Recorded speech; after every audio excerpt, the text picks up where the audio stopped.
Okay, so I am going to practice reading just so I can get used to reading, and I feel that if I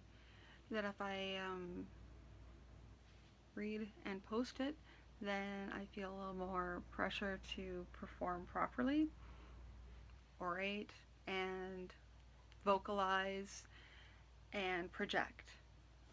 That's the hope here. And all the minor things that people do when they're busy talking and getting nervous in front of large groups of people. Anyway, so I'm going to be reading the prologue for Avantir. If I get too much into it, I might actually start talking about thoughts and feelings on it, but we'll see. Not sure. So this is the Chronicles of Avantir. This version was written in 1984. This is a prologue. Asbaln was a land doomed to know little peace, and some trace its fail to this fact. In the 523rd year of the kingdom, Razan of Hygeria invaded and conquered the whole Asbaln for a short time. The young prince, Conall, and the guardian of the sword, Rorik of Avantir, managed to raise an army to defeat the invaders. 3 years after the men of Asbaln won that war, another Hygerian king, Yatha, restored Hygeria to something of its former greatness and attempted the conquest of Asbaln once more. Conall of Asbaln, not content with turning back Yatha's invasion, himself invaded Hygeria and made it a province of Asbaln. The Hygerian king was made a puppet, dancing to a tune played in the city of Corel. Beyond Hygeria, though, were other peoples, wilder tribes who rose to take what they could from the fallen Hygerian kingdom. These tribes came into conflict with the new masters of Hygeria, the armies of Asbaln. Some, not content with the pickings in Hygeria, advanced into Asbaln itself. When the threat of the barbarian tribes grew too great, the king of Asbaln realized that these people, too, would have to be fought. Much of Asbaln's expansion was motivated by self-defense, conquering the territory of peoples who had shown themselves a danger to Asbaln. Some, however, was brought about by men seeking glory and self-aggrandizement.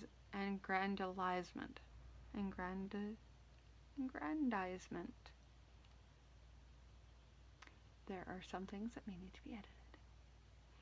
Most army commanders knew that they could make a name for themselves fighting the barbarians, and some even instigated wars for that purpose. The people of Asbaln remained always ready to rally their kings, but finally the line of Corel was broken. Gervith, a popular commander of the war host, paid other commanders for support of his claim to kingship after King Verthin and his son Mondal were assassinated. The assassination was never properly laid at Gerath's door, but he was the one who benefited the most. Being a second cousin to Verthin, Gervith was enough in the line of succession for the people to accept him. After 20 years, he died of poison, probably administered by his son, Tylik, like his father. Paid the commanders of the army for their loyalty and ruled for 20 years. In the 10th year of his reign, he responded to the rumors of plots by having his sons hunted down and killed. His youngest son, Malik, escaped the hunt and as culmination of a cunningly executed plot, slew his father on the palace steps in the city of Corel. He, in turn, paid the army leaders for their support, and indicated the nature of his rule by renaming the city of Corel as the city of Malik. This renaming was generally ignored by the people. He embarked on an ambitious plan to rebuild himself a residential quarter in every city west of the mountains, and hired mercenaries from the Vakans, the Goiths, and the Hygerians as bodyguards. Throughout the reigns of the kings, from Verthon to Malek, barbarian tribes had taken circling around the northern border of Asbaln, past the mountains, and attacking the lands east of the mountains. They found this somewhat easier than directly attacking Asbaln's western border, where all the armies of Asbaln were stationed. Malek also aroused complaint when he increased taxes in order to pay for a war with the Celts. The barons of the East Mountains also sent grievances on behalf of themselves and the freeholders within their borders. For the barbarians came in ever greater numbers, and the king sent new troops, or none at all, to help fight them off.